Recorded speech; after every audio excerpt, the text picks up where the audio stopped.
Hi, it's Paulette, your Maryland legacy attorney. One of my biggest fears is either being incapacitated or to die without having proper plans for my children. I have two wonderful young men, and I would want to ensure that they are continuing to grow and be productive and to grow into wonderful citizens.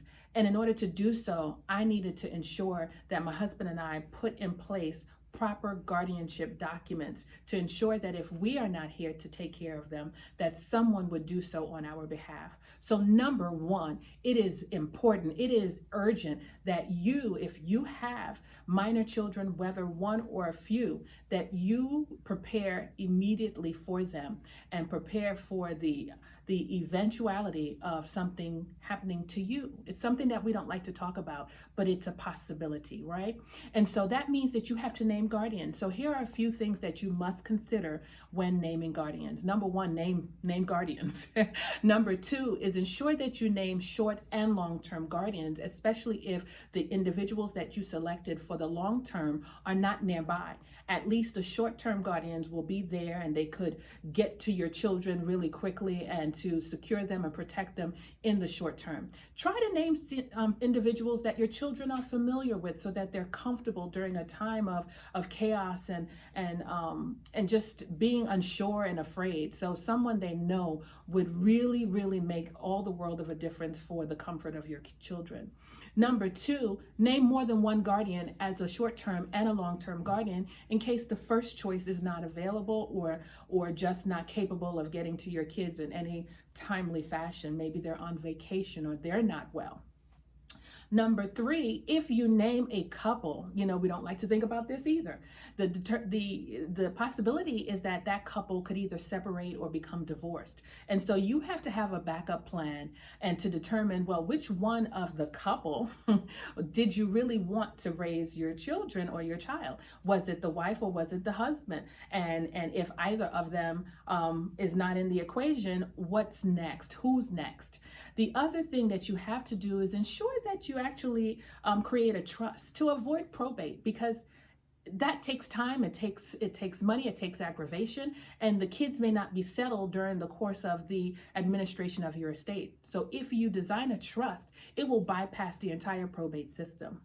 The other thing is that if you don't do a trust and you actually want to do a will, ensure that you have a freestanding document besides a will to name guardians. We watch this on television all the time that, way after the death occurs and the transition of our loved one, the family gets together days later to read the will. Imagine all of that time in between when it's determined who the guardians will be for your children.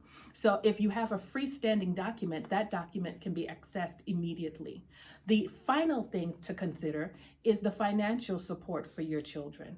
Ensure that you've dedicated resources for that guardian to ensure that your children either continue or engage in things that would benefit them. For instance, if they're in sports, you want to ensure that you've identified the budget for the sport ongoing. If they do any other recreational things, you want to ensure that that is available. You also want to ensure that there's, just funds available to maintain their standard of life to the best means possible. So if that means that they were getting an allowance, then you want to continue that. So it's really putting plans in place to ensure that your children or your child's life will continue as best as possible in your absence. I know for me and my husband, we would want to ensure that our children complete college. We would want to ensure that they go to a secondary school if they want to do their master's or their PhD. We would want to ensure that they have sufficient funds and support to assist them in those things that would help them to become productive citizens in our absence. And so being a responsible parent and not falling into the statistics of those who don't prepare, that means that you will prepare for their support, you will prepare for their safety, and you will ensure that they are with someone who will love them just like you would. So thank you, and I hope this helps. Now, if you need some assistance in creating these guardianship documents, we can assist you, because it is that important that we all ensure that there are proper documents in place to protect our children in the case of incapacity or death of their parents. Thank you.